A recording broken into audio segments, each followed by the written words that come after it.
Ya, minta waktunya sedikit ya. Ya di sini Lina saya mau mewawancarai Ibu sedikit tentang mengenai pengambilan keputusan di LMA. Jadi ada beberapa pertanyaan yang akan Lina ajukan kepada Ibu. Kita mulai aja ya Bu ya. Ibu di sini nih selama Ibu menjadi kepala sekolah di SD kita ini, bagaimana Ibu dapat mengidentifikasi kasus-kasus yang merupakan dilema etika atau bujukan moral? Jadi cara saya mengidentifikasi masalah ya kendala yang kita lihat. Jadi pertama sekali saya mengumpulkan informasi tentang kenapa terjadi masalah itu, lalu menentukan satu keputusan untuk mengambil berdasarkan peraturan. Misalnya masalah di sini kita mengambil satu keputusan kita berdasarkan peraturan, bisa seperti itu.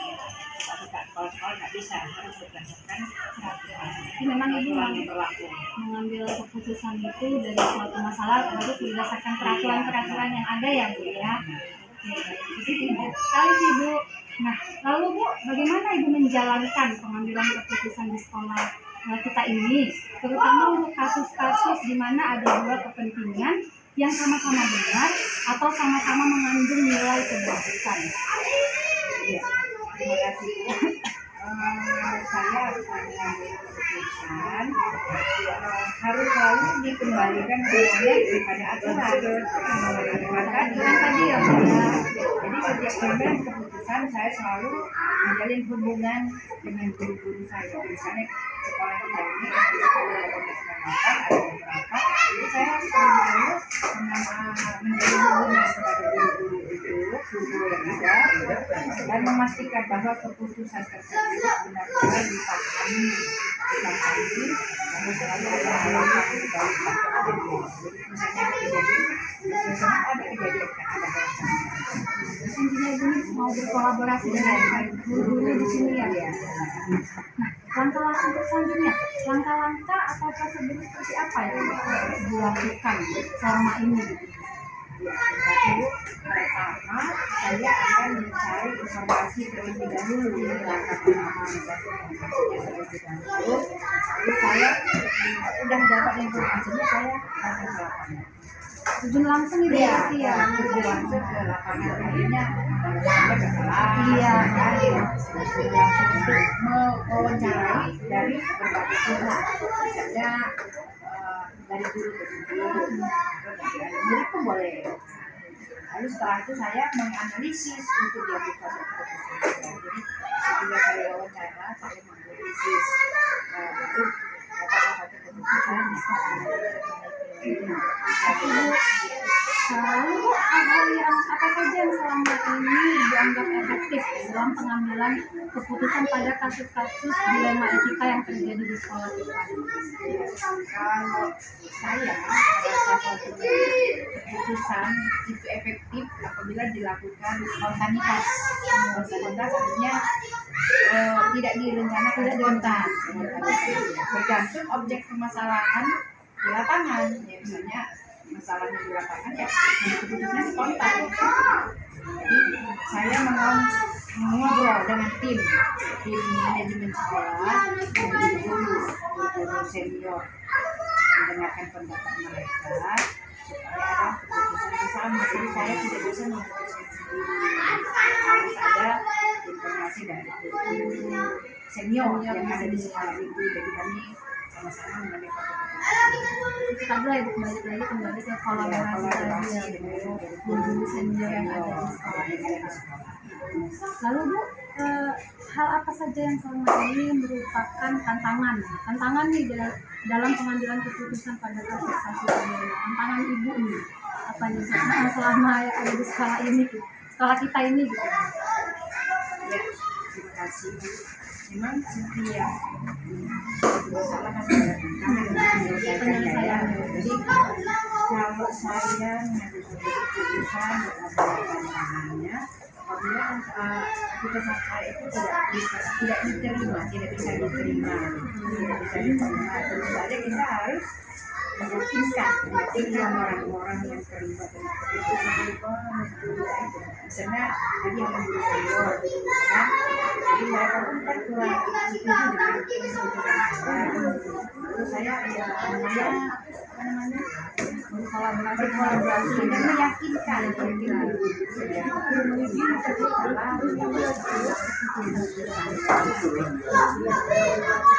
Selanjutnya ya Bu ya, apakah Ibu memiliki sebuah kata-kata atau jadwal tertentu dalam sebuah penyelesaian kasus ini? Nah,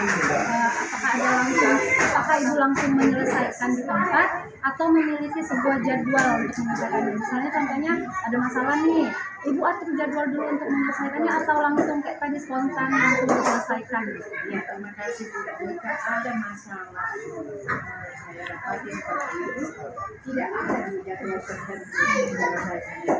Pokoknya harus bisa diselesaikan dengan baik dan sebisa mungkin selesainya tidak terlalu lama. Karena kan setiap masalah ada aja. Jadi kalau masalah ini tidak kita selesaikan, adalah masalah baru. Larut nanti jadi panjang ya. Jadi banyak masalah. Jadi ada masalah setelah selesai. Ya Bu ya, bagus sih Bu. Lalu Bu, adakah seseorang atau faktor-faktor yang selama ini mempermudah atau membantu Ibu dalam pengambilan keputusan dalam kasus-kasus dilematika di sekolah kita ini? Ada yang mendukung Ibu atau faktor yang Yang tergantung dia pribadi. Jadi pasti ada didukung oleh guru-guru di sekolah itu. Jadi faktor-faktor yang memudahkan adalah berasal dari adanya dukungan dari guru-guru itu. Dari setiap dari usaha dan seluruh yang bisa di sana. Termasuk juga Boris. Begitu. Oke, ini pertanyaan terakhir nih ya Bu ya. Nah, dari semua hal yang telah Ibu sampaikan ke saya tadi, lalu apa sih pembelajaran yang dapat Ibu petik dari pengalaman Ibu nih sebagai kepala sekolah untuk pengambilan keputusan dilematika di sekolah ini? Iya Bu, baik. Pembelajaran yang dapat saya ambil pengalaman adalah terbaik. Jadi kita belajar dari berbagai kejadian untuk setiap kasus permasalahan yang terjadi di lapangan. Jadi kalau ada masalah dalam kejadian-kejadian setiap kasus permasalahan, kita adalah dari keterangan sebelumnya kita sudah berinteraksi dengan guru-guru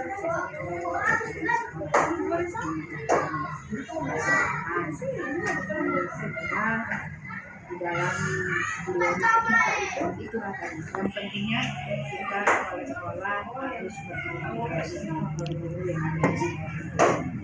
Ada lingkungan yang nyaman ya. Nah, komunikasi harmonis. Oke Bu, sampai di sini pertemuan kita ya Bu ya. Terima kasih saya ucapkan kepada Ibu Kepala Sekolah sudah meluangkan waktu untuk bersedia saya wawancarai. Jika ada kata atau misalnya saya yang salah, saya mohon maaf ya Bu. Sekali lagi saya ucapkan terima kasih ya Bu. Saya juga salah itu Iya Bu. Ibu semoga sukses ya.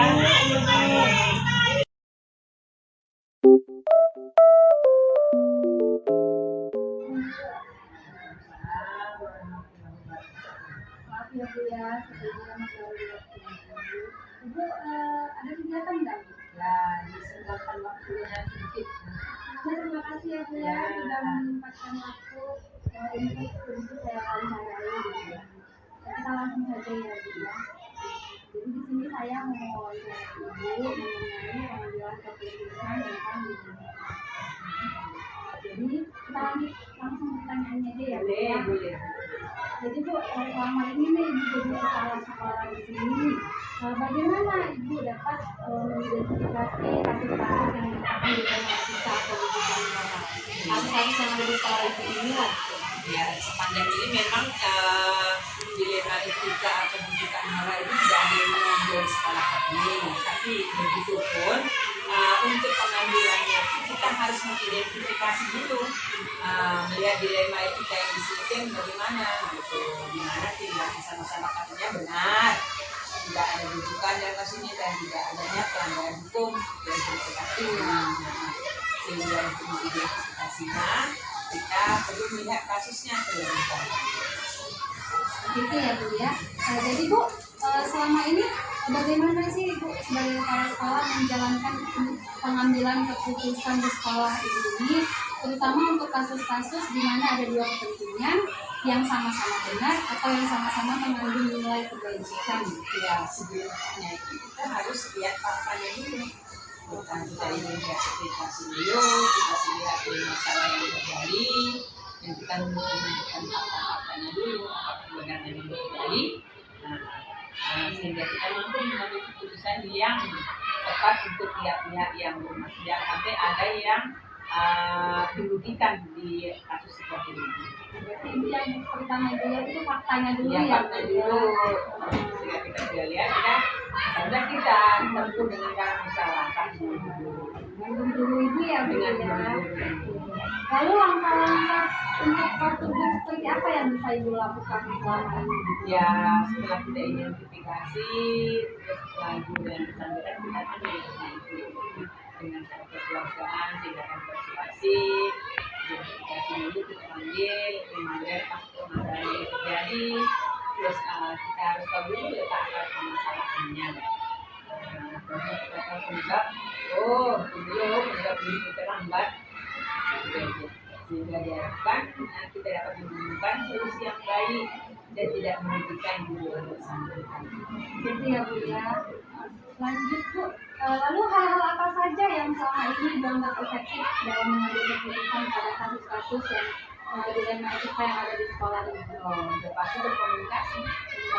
Komunikasi jadi kunci utama dialog. Jadi proses berkomunikasi kita tahu ini tuh. Tapi itu semua mengedepankan prinsip kekeluargaan, bukan kata kita pimpinan guru bawahan, tidak. Kita setara, kita ambil prinsip kekeluargaan agar dapat menemukan solusi yang diterima dengan guru dan caranya memberikan masukan atau saran yang dapat dipertimbangkan oleh guru. Gitu ya Bu ya. Lalu Bu, apa saja yang selama ini merupakan tantangan nih Bu dalam pengambilan keputusan pada kasus-kasus dilema etika ini? Tantangan Ibu nih selama ini. Terkadang kalau sebelum kita pecahkan permasalahan, kadang guru tidak berterima. Iya, tapi kita harus maklumi memang guru itu ya seperti apalagi ibu guru itu wonder woman. Di rumah dia harus dikerjakan, di sekolah dia harus tanggung jawab, itu semua harus kita tempuh cara-cara yang seminimal mungkin tidak merugikan kedua belah pihak. Untuk selanjutnya, apakah Ibu memiliki sebuah katakanlah atau jadwal tertentu dalam sebuah penyelesaian kasus dilema etika? Apakah Ibu langsung menyelesaikannya di tempat, misalnya ada kejadian Ibu di kelas nih contohnya, Ibu langsung menyelesaikannya di kelas atau Ibu memiliki sebuah jadwal dulu atau Ibu jadwalkan dulu nanti ya besok ya kita ketemu di kantor saya gitu kan?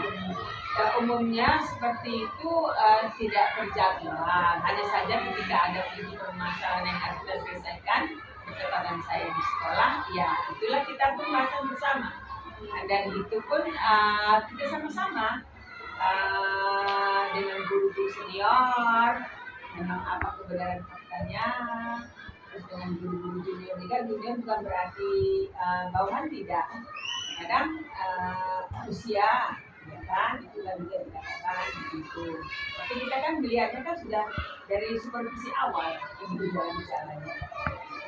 Tapi tidak dijadwal ya Bu Tidak ya. dijadwal. Lalu Bu, ada nggak sih di sekolah Ibu ini seseorang atau faktor-faktor yang selama ini mempermudah atau membantu Ibu dalam mengambil keputusan dilema etika ini? Oh ada. Ketika kita berkoordinasi kita bisa minta bantuan pengawas, kita bisa bantuan komite, kita bisa minta bantuan warga yang di sekitar sekolah yang memang kita anggap memang perlu masukan.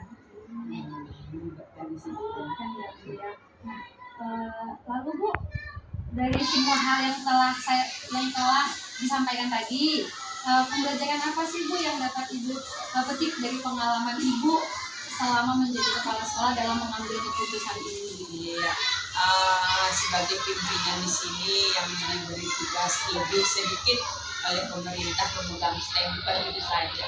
Pada dasarnya kalau kepala sekolah ini kan guru juga gurunya. Terus pengambil keputusan itu bisa kita berdasarkan kesepakatan bersama. Nah, dari musyawarah dan mufakat yang telah kita buat serta membiasakan diri itu untuk bertanggung jawab terhadap apa keputusan yang sudah kita ambil, itu situlah dia. Karena memang segala permasalahan itu ketika kita tuntaskan secara teamwork bersama-sama itu akan lebih ringan. Hasilnya pun jadi lebih bagus loh. Tapi yang penting itu komunikasi yang baik supaya setiap kayak membangun. Nah itu pertanyaan penutup ya Bu ya. Selesailah wawancara kita ini. Lebih dan kurangnya saya mohon maaf dan saya mengucapkan ribuan terima kasih kepada Ibu sudah menyediakan waktunya untuk saya sudah bersedia untuk saya wawancarai ya Bu ya. Sebelumnya ucapkan terima kasih Bu. Terima kasih, sukses CGP 10.